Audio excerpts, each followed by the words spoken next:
जय हिंद दोस्तों। ये है क्लास 7 का सोशल साइंस चैप्टर 10। ठीक है, the constitution of India and introduction के बारे में हम लोग ये पढ़ने की कोशिश करेंगे। चैप्टर 9 तक हम पढ़ा चुके थे आप लोगों को, और आप लोग जाके प्लेलिस्ट में देख सकते हैं। ठीक है, और ये आप लोग बहुत ध्यान से सुनते हुए चलिएगा, बाकी आप लोगों को सब बहुत आसानी से समझ में आते हुए चलेगा। ठीक है, अब देख लेते हैं, ये पॉलिटी का टॉपिक है। ठीक है, the constitution of India and introduction. अब इंट्रोडक्शन बता रहा है पॉलिटी वगैरह, जो भी संविधान वगैरह होता है ना, उसी के बारे में पढ़ने की कोशिश करेंगे। ठीक है, अब क्या है कि इंस्टीट्यूशंस, इंट्रोडक्शन। इंट्रोडक्शन में क्या है कि the constitutions of India is a supreme law on our country. मतलब जो भी कॉन्स्टिट्यूशन ऑफ इंडिया है वो supreme law of our country है। मतलब जो भी कंट्री में लॉ वगैरह, कानून वगैरह बनता है वो कॉन्स्टिट्यूशन के अंदर में आता है। ठीक है, it explains how the government should function, protect the rights of citizen, lay down the duties and responsibility both the government and public। मतलब ये क्या करता है, ये कॉन्स्टिट्यूशन एक्सप्लेन करता है गवर्नमेंट कैसे काम करता है, और जो भी सिटीजन है उसका राइट को प्रोटेक्ट करता है, राइट को। ठीक है, और ड्यूटी को, रिस्पॉन्सिबिलिटी को of the both and government and people. ठीक है, जैसे जो भी हम लोग अभी क्या है, बहुत आसानी से हम लोग घूम पाते हैं, कहीं भी जा सकते हैं, तो क्या है हम लोग का राइट है। ठीक है, कुछ बोल सकते हैं, चाहे धरना प्रदर्शन कर सकते हैं, ये हम लोग का क्या है, फंडामेंटल राइट है। तो ये क्या है, कॉन्स्टिट्यूशन देता है हम लोग को, प्रदान करता है। ठीक है, मेकिंग ऑफ इंडियन कॉन्स्टिट्यूशन। और जब इंडियन कॉन्स्टिट्यूशन बन रहा था तो उसके समय क्या क्या हुआ था उसके बारे में। The constitution was prepare by constitution assembly. जो भी कॉन्स्टिट्यूशन था वो कॉन्स्टिट्यूशन असेंबली में क्या किया गया था, प्रिपेयर किया गया था। फर्स्ट मीटिंग कब हुआ था, 9 दिसंबर 1946 को पहला मीटिंग हुआ था। अडॉप्ट कब किया था, कॉन्स्टिट्यूशन को अडॉप्ट कब किया था, 26 नवंबर 1949 को। और इन्फोर्स कब किया गया था, 26 जनवरी 1950 में इन्फोर्स किया गया था। ठीक है, और चेयरमैन ड्राफ्टिंग कमेटी के कौन थे, doctor B R Ambedkar. B R Ambedkar को क्या बोला जाता है, फादर ऑफ इंडियन कॉन्स्टिट्यूशन के नाम से जाना जाता है। ठीक है, तो इतना आप लोग माइंड में रखिएगा। ठीक है, जब कॉन्स्टिट्यूशन अडॉप्ट किया था 26 नवंबर 1949 को, और लागू कब हुआ था, 26 जनवरी 1950 को। ठीक है, और ड्राफ्टिंग कमेटी के जो मेंबर थे डॉक्टर बी आर अम्बेडकर, जो फादर ऑफ इंडियन कॉन्स्टिट्यूशन के नाम से भी जाने जाते हैं। ठीक है, अब बोला कि provide rule for the government. मतलब why do we need constitution, constitution का आखिर ज़रूरत क्या है वो बोल रहा है। ठीक है, तो क्या कहता है, प्रोवाइड्स रूल फॉर गवर्नमेंट को रूल प्रोवाइड करता है, protect the right of citizen, citizen के राइट को प्रोटेक्ट करता है। ठीक है, इंश्योर इक्वलिटी बिफोर लॉ। ठीक है, प्रिवेंट मिसयूज ऑफ पावर। ठीक है, और पावर का मिसयूज करने से रोकते हैं कॉन्स्टिट्यूशन, इसलिए ज़रूरी है। Promote justice, liberty, equality and fertility को प्रमोट करता है। मेंटेन पीस एंड यूनिटी को प्रमोट करता है। ठीक है, अब देख लीजिए प्रियम्बल। प्रियम्बल आप लोग एनसीईआरटी के अगर फर्स्ट पेज देखिएगा ना, तो उसमें प्रियम्बल लिखा हुआ रहता है। ठीक है, और उसी के बारे में हम लोग पढ़ते हैं। Preamble is introduction to the constitution. Preamble क्या है, कॉन्स्टिट्यूशन का एक इंट्रोडक्शन है। It begins with the we the people of India, it declare to the sovereign, socialist, secular, democratic and republic. ठीक है, it also promise to secure all the citizen justice, equality, liberty and fraternity। ठीक है, तो इसको भी mind में रख सकते हैं आप लोग।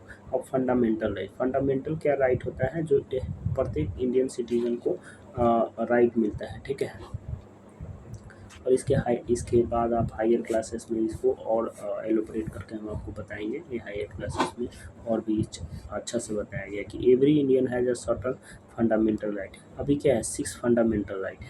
ठीक है, जो राइट टू इक्वलिटी है। ठीक है, राइट टू फ्रीडम है, राइट अगेंस्ट एक्सप्लॉटेशन है, right to freedom of religious and cultural educational right, right to constitutional ratings है। ठीक है, तो इसी के बारे में, जैसे राइट टू इक्वलिटी, किसी के साथ भेदभाव नहीं करना है। राइट टू फ्रीडम, सभी को घूमने का अधिकार है, किसी चीज़ को पीसफुल प्रोटेस्ट कर सकते हैं। राइट अगेंस्ट, किसी को फोर्सफुली काम नहीं करा सकते हैं, छोटे बच्चों को काम नहीं करवा सकते। ये सब क्या है, हम लोग को फंडामेंटल राइट दिया गया है। एजुकेशनल एंड कल्चरल राइट है, पढ़ने का अधिकार है। ठीक है। और 32 जो आर्टिकल बोलता है वो कॉन्स्टिट्यूशनल रेडिमीज के नाम से भी जाना जाता है। तो ये आप लोग को हायर क्लासेस में पढ़ने को मिलेगा। आर्टिकल कितना, आर्टिकल 1 2 3 4 5 6 ऐसे करके बढ़ा जाता है, ठीक है। फंडामेंटल राइट कितना से कितना के बीच में रहता है वो सभी पढ़ने का आप लोग को मिलेगा। These rights protect the dignity and freedom of every citizen, ठीक है। ये राइट क्या करता है, फ्रीडम ऑफ एवरी सिटीजन का डिग्निटी और फ्रीडम के लिए प्रोटेक्ट करता है, ठीक है। और फंडामेंटल राइट कहाँ से लिया गया था, ये आपको हायर क्लासेस में पढ़ने के लिए फंडामेंटल राइट यूएसए से लिया गया था, ठीक है, जो अमेरिका है। और ड्यूटी जो ड्यूटी यूएसएसआर से, ठीक है। Citizen also have responsibility some fundamental duty, मतलब सिटीजन का जो रिस्पॉन्सिबिलिटी है कि रिस्पेक्ट द कॉन्स्टिट्यूशन को रिस्पेक्ट करना है, ये हम लोग का फंडामेंटल ड्यूटी है, ठीक है। Respect national flag and national anthem, हम लोग को रिस्पेक्ट करना चाहिए नेशनल फ्लैग और नेशनल एंथम, ये हम लोग को फंडामेंटल ड्यूटी, ठीक है, मुख्य ड्यूटी। प्रोटेक्ट इन्वायरमेंट को प्रोटेक्ट करना, promote harmony and speed the common brotherhood, safe guard public property को सेफ गार्ड करना, ठीक है, प्रोटेक्ट करना, value and preserve the rich heritage, ठीक है। तो ये क्या है, फंडामेंटल ड्यूटीज है। आप लोगों को हायर क्लासेस में बहुत सारा मिलेगा आर्टिकल के बारे में, ठीक है। फंडामेंटल ड्यूटीज कितने से कितने के बीच में आता है, 36 से 51 फंडामेंटल ड्यूटीज के बारे में, 51 के बारे में पढ़ने के लिए मिलेगा, ठीक है। तो बहुत सारा वो है, ठीक है। और डीपीएसपी कितना के बीच में रहता है, डीपीएसपी आयरलैंड से लिया गया है, ठीक है। और ये 36 से 51 के बीच में रहता है, ठीक है। और 12 से 35 तक ये आपको मिल जाएगा फंडामेंटल राइट, तो वो आर्टिकल नंबर होता है, ठीक है। तो आप लोग को हायर क्लासेस में पढ़ने के लिए मिलेगा। अभी आप लोग 7 में हैं तो 7 की तरफ से देखिए, ठीक है। डीपीएसपी, इसी को क्या बोला जाता है, डीपीएसपी बोला जाता है शॉर्ट फॉर्म में, ठीक है। Directive principle of state policy, ठीक है। ये पॉलिसी क्यों बनाया गया, वेलफेयर ऑफ स्टेट, मतलब ये तो जैसे फंडामेंटल राइट इसको तो फॉलो करना ही है, ठीक है। एक डीपीएसपी है जो हम लोग का जो भी दीज, मतलब ये क्या करता है, हम लोग को एक सहारा देने का काम करता है, ठीक है, प्रोटेक्ट करता है। These are guidelines of for the government, they aim improve public welfare, मतलब क्या है कि वेलफेयर पर काम करता है। Reduce poverty and equality, provide education and health care, ठीक है। Promote social and economic justice, ठीक है। फीचर्स ऑफ इंडियन कॉन्स्टिट्यूशन, ठीक है। अब इंडियन कॉन्स्टिट्यूशन का फीचर क्या है, सबसे पहले ये रिटन कॉन्स्टिट्यूशन है, लिखित रूप से कॉन्स्टिट्यूशन है, ठीक है। और इसमें क्या है, supreme law of land, parliamentary democracy है, फेडरल सिस्टम है, इंडिपेंडेंट जुडिशरी है, यूनिवर्सल एडल्ट फ्रेंचाइज है, and fundamental duties and rights है, ठीक है। अब क्या है कि the three organ of government का 3 ऑर्गन क्या होता है, legislature, executive and judiciary. Legislator मतलब जो लॉ बनाता है, ठीक है, लॉ जो लॉ बनाता है, जैसे पार्लियामेंट वगैरह में क्या बनता है, लॉ बनता है, ठीक है। एग्जीक्यूटिव जो इम्प्लीमेंट करता है, जैसे प्रधानमंत्री, राष्ट्रपति, ये सब क्या है, एग्जीक्यूटिव में आता है। जुडिशियरी में सुप्रीम कोर्ट और हाई कोर्ट के जज वगैरह आ जाते हैं, तो जुडिशियरी होगा। These organs work with together while maintaining check and balance, ठीक है।